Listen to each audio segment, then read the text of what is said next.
오늘은 요한계시록 5장입니다. 요한계시록 5장도요. 앞에 나와 있는 요한계시록 4장하고 똑같이 앞으로 이루어질 일곱인에 대한 서론이라고 생각하시면 됩니다. 그러니까 4장과 5장이 같은 서론입니다. 그 4장에서 저번 주에서 저희가 봤던 4장은 그 요한이 일곱인을 띄시기 시작하시는 그런 예수님, 그 다음에 일곱 대접, 일곱 나팔을 앞으로 이제 행하실, 심판을 행하실 예수님의 모습에 대해서 위대하신 왕 같은 모습, 심판하시는 자의 모습이 나타났다 그러면 5장은 서론이지만 좀 더 구체적으로 4장은 전반적인 앞으로 이제 21장까지 22장까지 주관하시는 예수님의 위대하심이 나타나고 5장에서는요 이제 좀 구체적으로 앞으로 일어날 일곱인에 대한 심판에 대한 그 인을 띠시는 예수님의 모습에 대해서 소개를 하고 있는 겁니다. 조금 더 구체적으로 들어갔다 생각하시면 됩니다. 그래서 5장을 내용을 보시고 5장도 짧기 때문에 오늘도 뭐 그렇게 길게 수업이 진행될 것 같지는 않습니다. 일단 짧은 12절인가요? 10절로 되어 있는데 거기에 나타나는 인을 떼시기에 합당하신 그런 우리 예수님에 대해서 살펴보도록 하겠습니다. 보좌에 앉으신 이에 대해서 소개가 나오고 보좌에 앉으신 이가 두루마리 책을 가지기 시작하십니다. 이제 오늘 요한계시록 말씀에서도 보시면 아시겠지만 1절에서 보시면은 이제 요한이 보기 시작합니다. 내가 봄에 보좌에 앉으신 이의 오른손에 두루마리가 있으니 안팎으로 썩고 일곱인으로 봉하였더라 라고 말하면서 이제 구체적으로 일곱인이 일곱인으로 봉해진 이제 두루마리, 그러니까 두루마리 책이 7개죠. 예. 그걸 이제 요한이 봅니다. 근데 제가 솔직히, 두루마리, 일곱인으로 봉해진 일곱 두루마리에 대한 안팎으로 썼다 그랬을 때 글씨는 보인 거예요. 왜냐면은 두루마리가 이렇게 적혀 있으면은 주로 안에만 글을 쓰기 때문에 이렇게 두루마리를 마르면 안에 글씨가 안 보이잖아요. 근데 이 말은 그 글씨가 섞여 있다는 말은 바깥에도 적힌 겁니다. 그러니까 안팎으로 적혔기 때문에 두루마리를 이렇게 말았어도 바깥으로 적힌 글씨가 보인 겁니다. 근데 솔직히 요한이 그 글씨의 내용이 뭔지는 몰라요.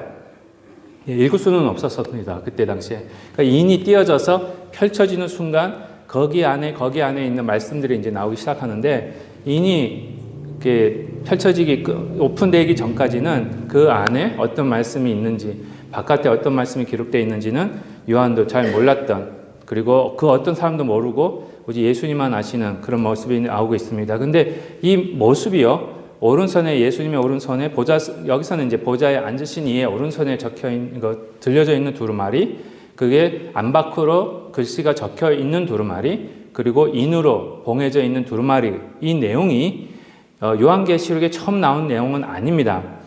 지금 다니엘서 제가 하면서도 말씀드렸지만 다니엘과 요한계시록을 계속 연결을 시키셔야 돼요. 그러니까 다니엘이 8:1이라면 요한계시록은 8:2라고 생각하시면 됩니다. 그리고 다니엘서에서 닫혀 있었던 것이 요한계시록에서는 열리고요. 그런데 또한 구약에서는 다니엘서에 나와 있는 종말에 대한 얘기의 모습들이 다니엘서만 있는 건 아니고 에스겔에서도 나오고 있습니다. 그래서 제가 보여드린 걸 보시면 구약에서 보시면 에스겔서와 다니엘서에 똑같이 요한계시록에 나와 있는 두루마리가 나오고 있습니다. 보시면 먼저 에스겔서 2장 9절부터 10절 보시면은요, 제가 똑같은 부분을 빨간 거 같은 색깔로 해드렸어요. 그렇죠? 그러니까는 요한계시록 5장 1절에 나와 있는 말씀이 에스겔서 2장 9절부터 10절에 나와 있는 말씀이랑 많이 닮아 있습니다. 예. 어떻게 보면은 에스겔서의 말씀이 요한계시록으로 온 것 같은 느낌. 만약 사도 요한이 요한계시록을 쓰면서 에스겔서를 보고 베낀 듯한 느낌. 예. 그런 느낌이 받을 정도로 거의 많이 일치되는 부분이 많습니다. 그래서 보시면 내가 보니 그 요한계시록 5장 1절을 보시면 빨간 걸 먼저 보시면은요, 내가 봄에라는 글씨도 에스겔서 2장 9절에 2장 9절에 나와 있는 내가 보니라는 말씀이랑 똑같습니다. 그러니까 에스겔이 본 내용이 요한이 본 내용이랑 거의 비슷합니다. 근데 약간 다를 수는 있습니다. 그래서 에스겔에서 보면은 이제 내가 보니라는 말씀이 있었고, 한 손이 나를 향하여 펴지고 보라 그 안에 두루마리 책이 있도다. 이 말은 한 손이 에스겔을 통해서 펴졌을 때 보니까 그 손 안에 뭐가 있다는 소리입니까? 두루마리 책이 있었다는 소리예요. 그 내용이 똑같이 요한계시록 5장 1절에 나와 있듯이 오른손에 두루마리가 있다라는, 오른손에 두루마리가 있다라는 내용이랑 같습니다. 그랬을 때에 요한계시록 5장 1절에서도요, 안팎으로 썼다 이렇게 나와 있듯이 10절, 에스겔서 2장 10절에서도 보시면은 그 안팎에 글이 있다라고 적혀 있습니다. 그렇죠? 그러니까 거의 똑같은 책이라고 보시면 돼요. 에스겔이 본 책이랑 두루마리랑 요한계시록에서 소개하고 있는 요한이 본 책이랑 거의 똑같은 책이라고 보시면 되는데, 그럼 여기서 왜 안팎으로 적혀 있을까요?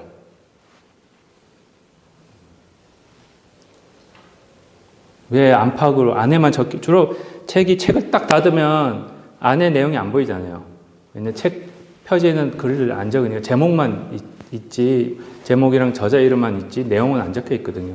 두루마리도 그렇습니다. 두루마리도 이렇게 말을 놓으면은 안쪽에만, 한쪽 면에만 글씨가 적혀 있는데, 안팎으로 적혀 있다라는 말은 어렵게 생각하실 필요는 없습니다. 그만큼 많다.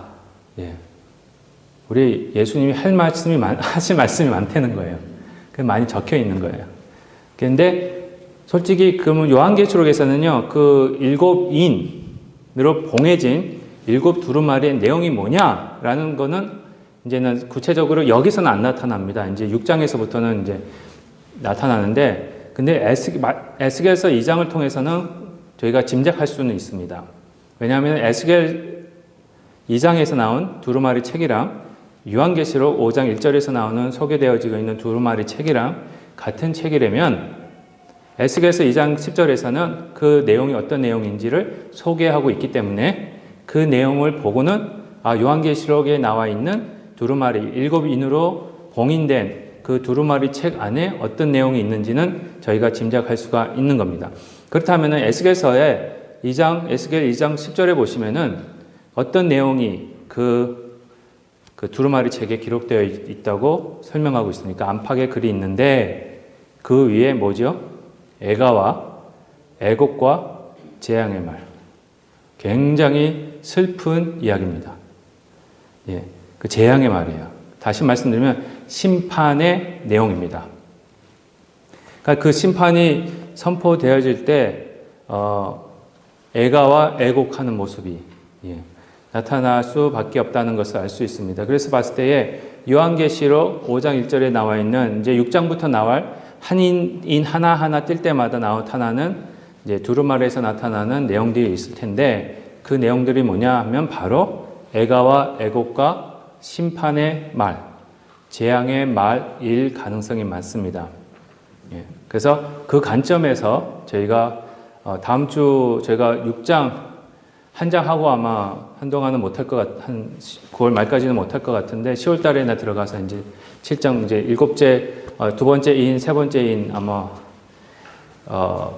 6장의 첫 번째 인하고 두 번째 인이 나오는 것 같아요. 세 번째 인까지 나오는지 모르겠는데 하여튼 나오는 것까지 하고 나머지 이제 10월 달부터 마치도록 할 예정입니다. 하여튼 그 내용들이 이런 어떤 애가와 애곡과 재앙의 말들이 기록되어 있음을 알 수 있고요. 또 하나 그 내용이 7인으로 봉해진 두루마리 책 안에 적힌 내용이 심판의 애곡의 그 다음에 애가의 그 다음에 재앙의 말이라는 것을 에스겔에서 나타나고 있고 다니엘에서도 나타나고 있습니다. 그렇죠?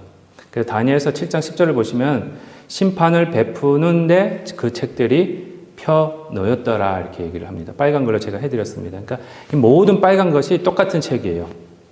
그러면 지금부터 저희가 앞으로 보실 내용은 심판이고 재앙이고 애가고 애곡입니다.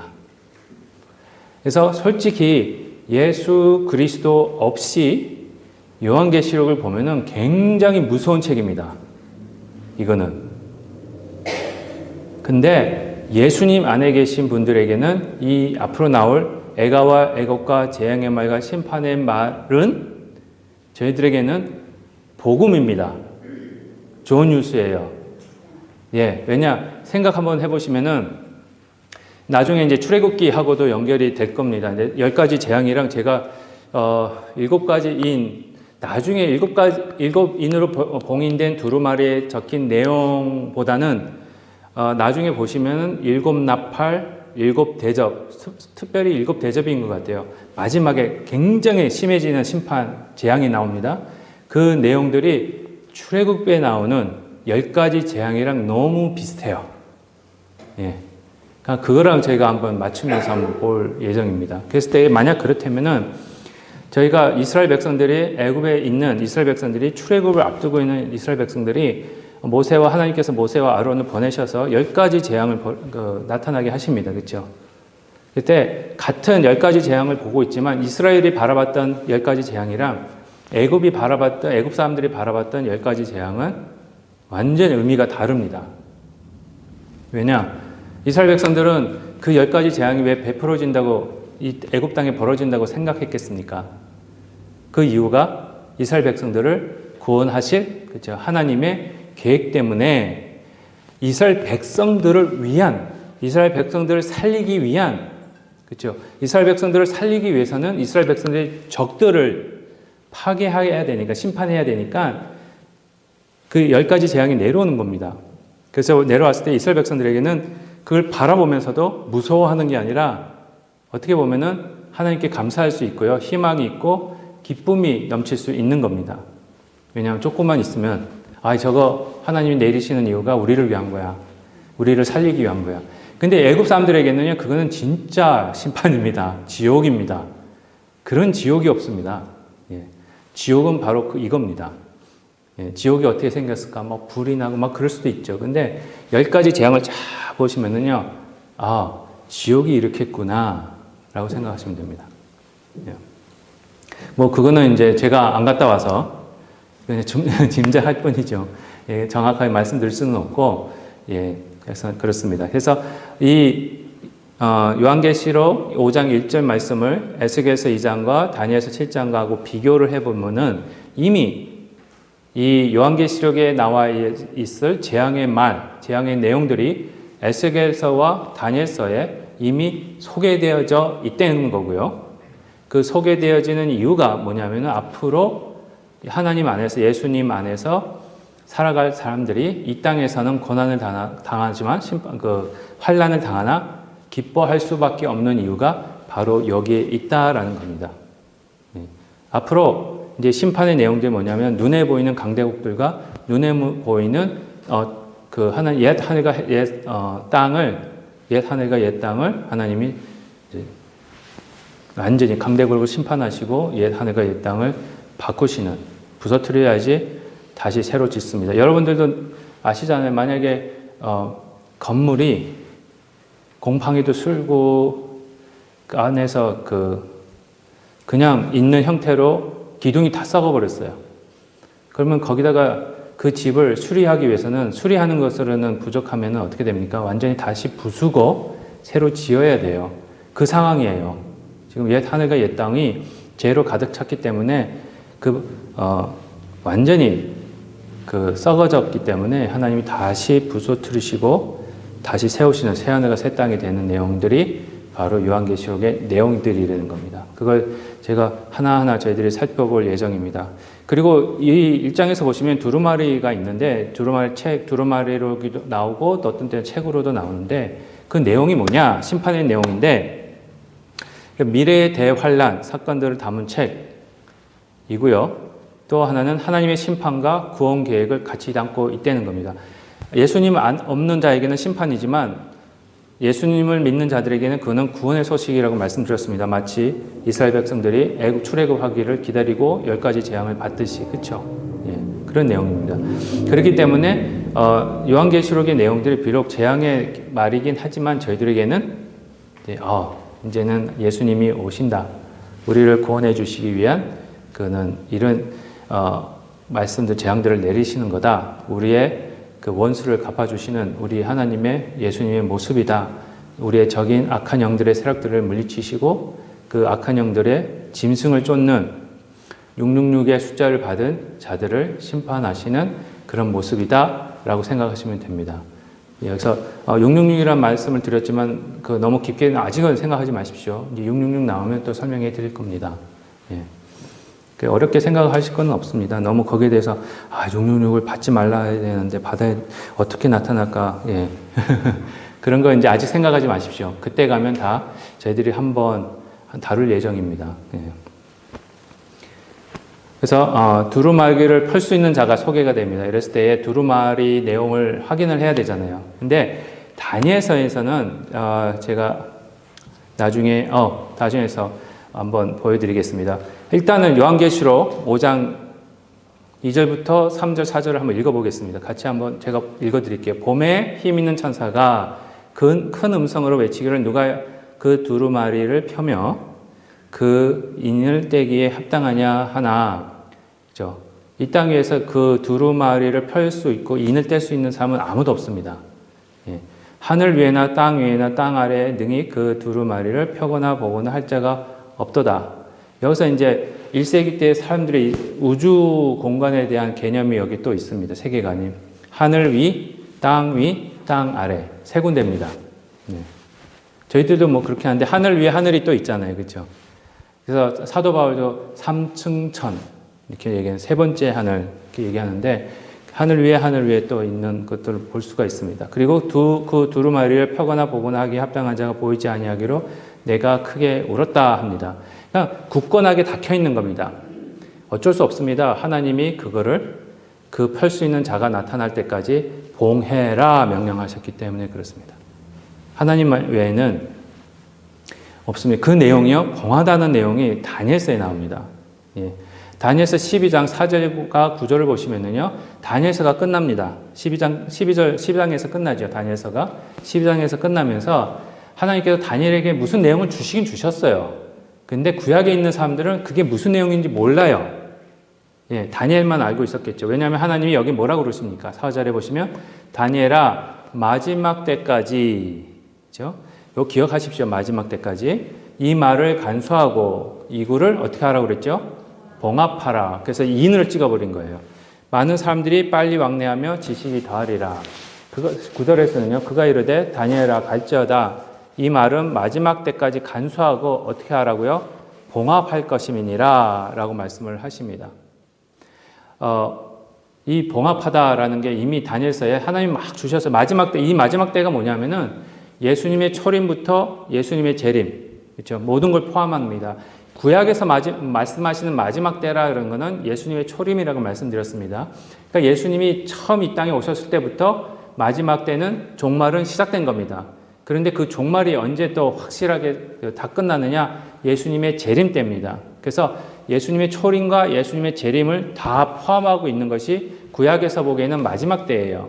그러면 그때까지는 이 말을 간수하고 봉합해라. 아무도 모르는 거예요. 그 누구도 그걸 열 수가 없는 겁니다. 근데 마지막 때에 누가 엽니까? 우리 예수님이 여십니다. 왜냐? 예수님이야말로 그 마지막 때에 약속되어지신 분이었고 메시아이기 때문에 예수님이 열기에 합당하신 분이기 때문에 그때까지는 아무에게도 얘기하지 말라 그렇게 얘기를 하는 겁니다. 그런데 예수님이 오셔서 그걸 뜯기 시작합니다. 그게 요한계시록이에요. 여러분들은요, 정말 진짜 다니엘보다 더 축복받은 분들이에요. 예, 다니엘 때는 그게 알려지지 않게 비밀로 붙여진 내용이에요. 완전 1급 비밀, 하늘나라의 1급 비밀인데 딱 예수님이 오시고 초림하셨잖아요. 그리고 예수님을 믿는 저희들에게는 그게 허락이 되어버리기 시작하는 거예요. 저번 주에도 말씀드렸죠. 하늘문이 열리기 시작하는 겁니다. 그래서 하늘의 비밀, 땅의 비밀, 모든 비밀을 이제 예수님 안에서 열리기 시작하는 거예요. 그래서 귀 있는 자는 들어라 하시는 말씀이 이 비밀이 이제 열리기 시작해서 막 나오기 시작하는데 막 나오는데 저희들이 그거를 감당하고 이해하고 해야 할 시기에 놓여 있다라는 겁니다. 그걸 보여하고 있는데 이게 봉합해라 하는 말이 구약에서는 이게 다 묶여져 있는데 다니엘서만 나와 있는 내용은 아닙니다. 이사야서 29장 11절부터 12절 그 다음에 18절에 보시면 이런 말씀이 있습니다. 다니엘서 12장 4절부터 한번 볼게요. 4절과 9절 한번 보시면 다니엘서 봤고요. 그 다음에 이사야서 29장 11절과 12절입니다. 먼저 그러므로 모든 계시가 너에게는 어떻게 됐죠? 봉한 채 예. 말처럼 되었으니 그것을 그를 아는 자에게 주오며 이르기를 그대에게 청하노니 이를 읽으라 하면 그가 대답하기를 어떻게 해요? 그게 봉해졌으니 나는 못 읽을 수 없다 그럽니다. 12절에서는요. 그 책을 글 모르는 자에게 주며 이르기를 그대에게 청하노니 이를 읽으라 하면 그가 대답하기를 나는 글을 모른다 할 것이니라. 그러니까 아직 구약 시대까지는 하나님의 특별 계시가 이런 어떤 마지막 때에 어떤 일이 벌어질지에 대한 계시가 다 막혀 있었어요. 허락이 안 된 겁니다. 그러니까 여러분들은 이사야보다도 다니엘보다도 축복된 분들이에요. 항상 그걸 기억하십시오. 이 비밀이 여러분들에게는 이렇게 밝혀 보여주고 계시기 때문에 그렇습니다. 그리고 이사야서 29장 18절인데요. 그날에 못 듣는 사람이 이때는 그겁니다. 그날이 되면 그렇죠. 봉해졌던 책이 열릴 것이고 그래서 글을 읽을 수 있는 자는 읽게 될 것이고 글을 모르는 자들도 글을 배워서 읽을 수 있게 될 것이다 라고 말씀을 하시는 겁니다. 그래서 그날에 못 듣는 사람이 책의 말을 들을 것이며 어둡고 캄캄한 데에서 맹인의 눈이 볼 것이며 그렇죠. 분명히 이사야서는 다니엘과 이사야 시대 때는 그게 허락되지 않았습니다. 봉해져 있었어요. 그 모든 계시의 말씀들이 특별히 마지막 때 어떤 일이 벌어질지 어떤 심판이 어떤 재앙이 나타날지에 대해서는 다 비밀로 이렇게 돼 있다가 그날이 뭐냐면 마지막 날입니다. 예, 항상 구약에서 마지막 날도 나오지만 그날이라는 말도 많이 표현을 하잖아요. 그렇죠? 그날이 되면 못 듣는 사람이 책의 말을 들을 것이고 그 다음에 어둡고 캄캄한 데에서 맹인의 눈이 앞을 못 보는 사람이 보게 될 것이다 라고 말씀하십니다. 그게 이루어지잖아요. 그날에. 그렇죠? 예수님이 이 땅에 오셔서 공생의 시대 때에 많은 병자들을 고치셨습니다. 근데 많이 보는 게 뭡니까? 우리 예수님이 앞을 못 보는 자를 고치시고 보게 하시고 못 듣는 자를 듣게 하시고 그렇죠. 그런 거를 보여주시면서 하나님의 비밀이 이제 들리기 시작하고 읽히기 시작하는 것들을 보여주고 계시는 겁니다. 그래서 요한계시록 5장은요. 구약에서 이사야에서 다니엘서에서 봉해진 책에 대해서 언급을 하고 있고요. 그때 당시에는 봉해져서 아무도 읽을 수 없는 그 책을 요한계시록을 적음으로 인해서 그때는 이제 허락되기 시작하는 겁니다. 근데 누가 와서 허락을 하시느냐, 읽게 하시느냐? 바로 예수 그리스도입니다. 저희가 읽고 싶다고 읽어지는 거 아니고요. 저희가 열고 싶다고 펴지는 책이 아닙니다. 지금은 성경을 여러분들 마음대로 펴시죠. 예, 펴면 뭐합니까? 그 안에 있는 내용이 안 보이는데, 예, 그렇잖아요. 근데 그 상징적인 거예요. 폈지만은 그 내용이 보이기 시작하는 거예요. 예, 그게 열리기 시작한다는 겁니다. 눈이 뜨이기 시작하고 귀가 열리고 시작하고 이게 인이 띄어져서 두루마리가 펴진다라는 말이 두루마리가 열린다라는 말이 우리의 눈이 열리기 시작하고요. 우리의 귀가 열리기 시작했다는 거예요. 그래서 여기에 적혀 있는 내용들이 이해가 되어지기 시작하는 겁니다. 그래서 아직 본격적으로 저희가 7인은 시작 안 했습니다. 7인, 7나팔, 7대접, 그 다음에 666, 14만 4천 명에 대해서는 저번 주에 잠시 말씀드렸지만 하여튼 그런 모든 상징적인 얘기들을 저희들이 이제 앞으로 점차 조금씩 저희가 바라볼 텐데 그럴 때마다 하나님의 저부터 시작해서 모든 분들이 눈이 떠지고 귀가 열리는 축복이 함께 하시기를 기도합니다.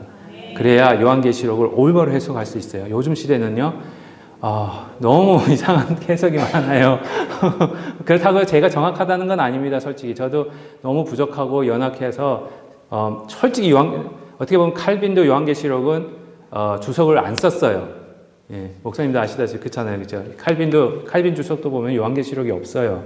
다니엘서는 있는데 왜 요한계시록은 없는지 모르겠어요. 그러니까 그만큼 이 학자들이 우리 믿음의 조상들이 너무 어려워하고 조심스럽게 다뤘던 책이 바로 요한계시록입니다. 저희들이 마지막 때를 다루고 있기 때문에. 그래서 그렇지만은 또 그 안에 있는 말씀을 읽고 듣고 순종해야 또 우리에게 주신 하나님의 축복이 있고 은혜가 있기 때문에 또 그렇다고 해서 우리가 요한계시를 뛰어넘어서 다시 안 할 수는 없는 거고요. 그래서 이제 보도록 하겠습니다. 계속해서 보시면 두루마기를 펼 수 있는 자에 대해 소개를 합니다. 장로 중에 한 사람이 내게 말하되 울지 마라. 요한이 딱 보고는 아무도 이사야 시대부터 다니엘 시대부터 봉해져 있던 그 계시의 말씀이 있는데 그게 열리긴 열려야 되는데 열릴 때가 됐는데 그거를 열 수 있는 자가 없는 거예요.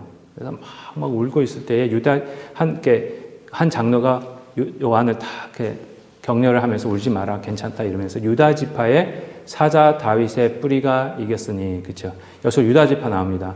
오늘 설교에서도 시편 78편에 유다 지파를 선택하신 우리 하나님, 그렇죠? 거기에 성소를 세우신다는 그 약속이 있듯이 그 유다 지파의 사자 다윗의 뿌리 누구겠습니까? 바로 예수 그리스도. 그 예수 그리스도가 이겼다라고 하십니다. 이겼다는 것이 십자가 사건을 얘기하고 있습니다. 예, 십자가 사건이에요.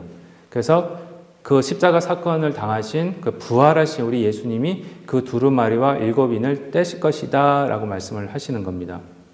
근데 6절부터 보시면 어디서 많이 보신 말씀이 나올 겁니다. 내 생물과 장로들. 8절에서도요. 내 생물과 24 장로들 이렇게 나옵니다. 요 내 생물이 구약에서는 어디서 나옵니까? 혹시 기억나시나요? 예? 솔직히 다니엘에서는 내 생물이 중간에서 나옵니다. 그렇죠? 예, 다니엘에서 나오는데 또 어디서 나오느냐? 에스겔에서도 나와요. 에스겔 1장에 보시면 에스겔이 환상을 보는데 이 내 생물이 나옵니다. 그랬을 때 장로들도 나와요. 예. 그 에스겔 1장, 이사야서 24장 23절에서도 보시면은 장로들이 나옵니다. 이사야서도 그 영광을 받는 장로들. 예. 그랬을 때 이 요한계시록이 하나님께서 예수님께서 말씀을 하실 때에 요한에게 주실 때에 구약의 내용들이 완성되고 있음을 또한 보여주시는 겁니다. 우리 예수님이야말로 그런 분이니까. 그래서 이미 구약 시대 때부터 약속되어져 있던 말씀이 성취되고 있음을 요한계시록은 보여주는 겁니다. 그래서 때 그분이 내 생물과 장로들 사이에 누가 계시냐? 우리 예수님 어린 양이 서 있습니다. 그렇죠? 6절 보시면 어린 양이 서 있는데 일찍이 죽임을 당한 것 같더라. 예, 일찍이 죽임을 당하신 분입니다. 그게 무슨 사건입니까? 십자가 사건입니다. 그랬을 때 그분에게 뭐가 있습니까? 파란 걸로 제가 해드렸죠. 7뿔, 7눈. 그렇죠? 이게 무슨 의미입니까? 예? 뿔 얘기했습니다. 그렇죠? 다니엘서에서도 나와요. 뿔. 예. 그리고 보시면은 10뿔이 나왔는데 3뿔이 뽑혀나고 7뿔만 있고 그런 게 한 뿔이 더 크게 나오고, 그러니까는 그리스 설명할 때, 로마 설명할 때 뿔에 대해서 설명을 해드렸어요. 그리고 이 뿔 가진 짐승들이 앞으로도 나옵니다. 뭐냐면은 권력이에요. 근데 진짜 권력은 세상 권력을 가진 사람들도 다니엘서에서는 뿔로 상징적으로 보여줬는데 여기서 예수님이 7뿔이 있다는 말은 진짜 권력은, 그죠? 세상 강대국이 가지고 있는 권력은 그거는 그냥 가짜입니다. 모조품. 네. 근데 진짜 권력을 가지고 계시는 분은 우리 예수 그리스도라는 것을 보여주고 계시는 겁니다. 그래서 7개라는 것은 완벽한 권력을, 완벽한 힘을 갖고 계시는 우리 예수님이 앞으로 심판하실 겁니다. 7 대접, 7 나팔의 심판. 그랬을 때 7눈이 또 있어요. 7뿔과 7눈이 있는데 이 눈들은 뭐라고요? 하나님의 7영입니다. 그러니까 성령을 가리키고 계시는 거예요. 우리 성령이 모든 거를 다 우리 마음까지, 그렇죠? 저희들은 한길 10길 물속은 알아도 한길 사람 속은 모른다고 그러잖아요. 근데 우리 예수님은 저희들의 마음을 다 알고 계십니다. 그러니까 이 눈이 있다라는 7눈이 있다는 말도 요한계시록 1장에서 보시면 예수님을 소개할 때에, 그렇죠? 또 이렇게 눈을 가지고 계시는 분으로 소개를 하고 계십니다.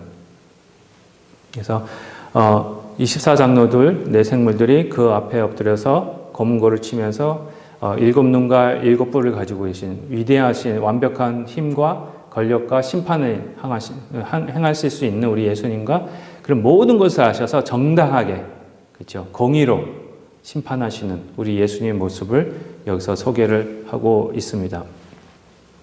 그리고 9절에서 보시면 그들이 새 노래를 불러 이르되 두루마리를 가지시고 임봉을 떼기에 합당하시도다. 이제 떼시기에 합당하신 분, 예수님만 하실 수 있는 겁니다. 예수님이 그런 권리를 위임받았기 때문에. 그랬을 때 일찍이 그런 건의를 받으신 이유가 일찍이 죽음을 당하셨는데 왜냐? 모든 족속의 방언과 백성과 나라 가운데서 그들을 피로 사서 하나님께 드리시는 분이기 때문에 그렇습니다. 예수님의 보혈이에요. 그렇죠? 여러분들은 예수님의 보혈로 그렇게 하나님이 사신 겁니다. 피값으로 사신 거예요, 여러분들은. 예. 그러니까 얼마나 귀중하겠습니까? 그렇죠? 예. 제가 늘 말씀드리는 게 이게 보통 피값이 아닙니다. 심장 이식 수술. 그렇죠? 예수님을 죽이시고 예수님의 심장을 여러분들에게 이식한 거예요. 그러니까는 예수님을 죽이시고 여러분 살리신 겁니다. 그러니까 예수님의 심장을 가진 여러분들은 여러분들 안에서 누구의 피가 흐릅니까? 예수님의 피가 흐르는 거예요. 그러니까 하나님이 여러분을 볼 때 자꾸 예수님이 보이는 거예요. 내 모습이 안 보여. 나는 죄인인데 죄인의 모습을 더 이상 보시는 게 아니라 분명히 죄인인데 자꾸 어떻게 예수님의 모습이 그 위에 깔려서 보이시는 거예요. 그러니까는 하나님이 여러분을 포기를 못하는 거예요. 독생자 예수님의 모습이 보니까 너무 사랑스러운 그런 모습입니다.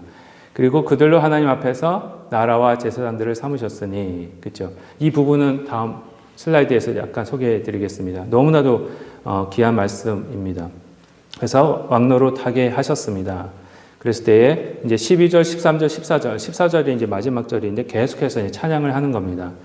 그분이 그러셨기 때문에 피로 모든 사람을 값주고 사셨고 구원해 주셨고 그들을 하나님 나라와 제사장으로 만드셨습니다. 그리고 여러분들을 하나님의 나라와 하나님의 제사장으로 만드셨는데 그 이유가 바로 예수님께 찬양하게 하기 위한, 예수님께 영광 돌리기 위한 것임을 그런 목적을 주셨기 때문에 살려주셨다는 겁니다. 그 내용이 12절, 13절, 14절 계속 나오는 내용입니다.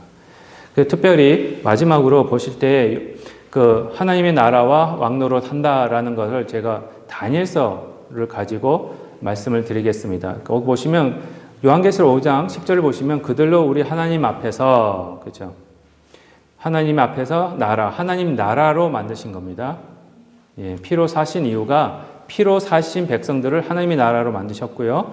그리고 그들이 땅에서 왕노릇하게 하신 겁니다. 예, 왕 중의 왕은 우리 예수님이시고, 그리고 왕의 모습이 우리에게 있게 하셨는데, 특별히 그 내용이 다니엘서 7장 22절 하반절하고 27절 상반절에 또 같이 나오고 있어요. 그러니까 다니엘을 이미 본 겁니다, 다니엘도. 그러니까 22절 하반절은 보시면은 빨갛게 해드렸는데, 성도들이 나라를 얻었더라. 그렇죠? 하나님 나라를 얻은 겁니다. 그리고 이 나라와 권세와 온천한 나라들의 위세가 지극히 높으신 이의 거룩한 백성에게 붙임바 되니라. 이 말은 백성들이 왕이 됐다는 거예요. 그럼 나라의 권세, 온천한 나라들의 위세를 가지고 있는 자는 왕입니다.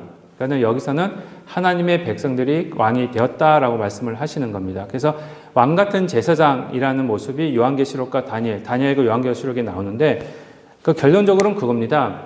하나님이 싹 쓸어버리고 이제 6장부터 나옵니다. 6장부터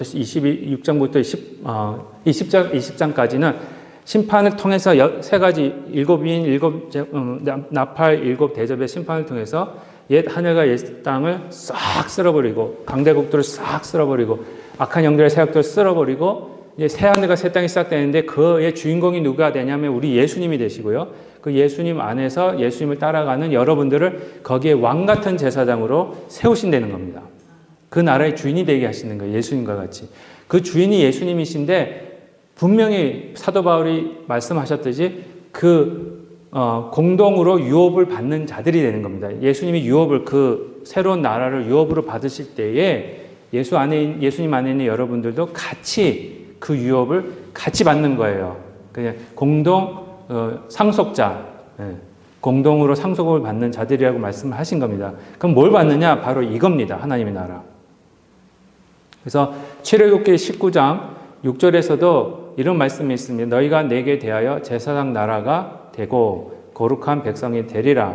너는 이 말을 이스라엘 자손에게 전하라. 이렇게 말했듯이 출애굽에서 이미 왕 같은 제사장이 될 것이다 라고 말씀을 하시고요. 베드로전서 2장 9절에서도 너희는 택하신 족속이요 왕 같은 제사장들이요 거룩한 나라요 그의 소유된 백성이라고 말씀하십니다. 왕 같은 제사장입니다. 그래서 이미 이거는 시작됐습니다. 아직 완성이 안 됐을 뿐이에요. 예, 완성은 언제 되냐면 예수님 재림 때. 근데 그 완성이 되기 전에 이제 요한계시록에 나와 있는 이제 그런 심판들이 나타나긴 하는데 이미 여러분들은 거기에 참석하신 분들입니다. 여기가 하나님 나라입니다. 예. 하나님 나라는 저기 있다, 여기 있다, 아니, 여기 있다, 저기 있다가 아닙니다. 하나님 나라는 예수님이 계신 곳입니다. 근데 예수님이 어디 계십니까? 그렇죠. 여러분들 안에. 그러니까 여기가 하나님 나라예요. 그러니까 하나님 나라를 저희들이 지금 점점 예수님이 만들어 가시는데 저희가 거기에 동참하는 거고요.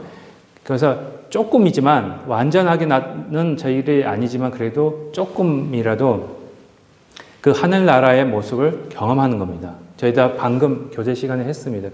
오늘 아침에 같이 모여서 예배 하나님을 찬양하고요. 그렇죠? 하나님과의 관계, 그러면 교제하면서 이웃과의 관계, 생일도 축하해드리고, 그렇죠? 음식도 나누고, 서로 얘기도 나누고, 예, 그게 하나님 나라의 모습이 되는 겁니다.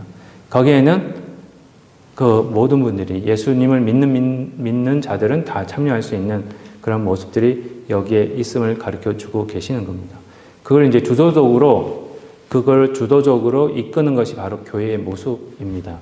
그래서 4장과 5장, 저번 주도 4장 했고 오늘은 5장인데요. 4장과 5장을 통해서 보시면은 그렇게 앞으로 나타날 그 큰 인과 대적과 나팔의 심판들이 왜 일어나느냐? 여러분들의 구원을 완성을 위한 거고요. 여러분들 시작된 하나님 나라의 백성으로 왕같은 제사장의 모습이 더 완성되는 거고, 새하늘과 새 땅을 볼 수 있는 그런 길로 인도하시기 위해서 주시는 내용들입니다. 너무 무서워하지 마십시오.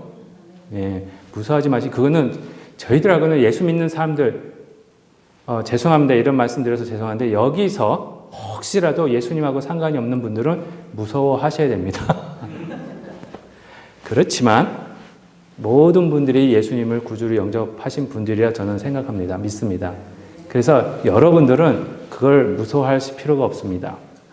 그거는 이제 앞으로 왕 같은 제사장인 나의 모습을, 그렇죠? 우리 예수님의 모습이 나타나고 그 안에서 왕 같은 제사장의 모습으로 우리를 더 이렇게 키우신다 그럴까? 그런 훈련시키시는 그런 모습으로 나타나는 거기 때문에 그거를 기대를 갖고 소망을 갖고 이해하셔야 돼요.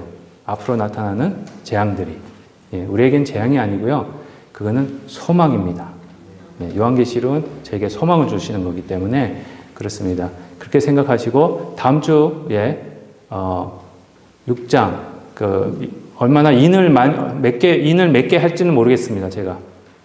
하나로 끝날 수도 있고요. 다음 주에 준비하다 보면은 이렇게 하나로만 가지고도 근데 성경 공부를 1시간 60분 안 하려고요. 한 40분만 하려고요.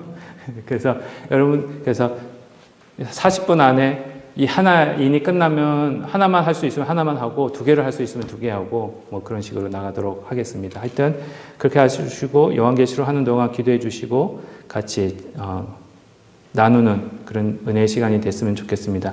오늘 여기까지 하겠습니다. 기도하고 마치겠습니다. 하나님 아버지 감사합니다. 말씀 속에서 또 우리 하나님의 위대하신 계획을 살펴볼 수 있게 하시고, 또 우리 예수님을 보여주심으로 그 인을 떼시기 합당하신 우리 예수님을 통해 저희들이 앞으로 일어날 그런 모든 일들, 하나님의 계획들을, 구속의 역사가 성취되음을 바라보게 하시고, 그 위대한 신기한 일들을 눈으로 또 저희들 삶 속에서 체험할 수 있도록 해주시니 감사합니다. 모든 시간들을 통해 홀로 영광 받으시고 주님께서 기뻐하시는 삶이 되도록 인도하여 주옵소서. 감사하며 예수님의 이름으로 기도합니다. 아멘. 수고하셨습니다.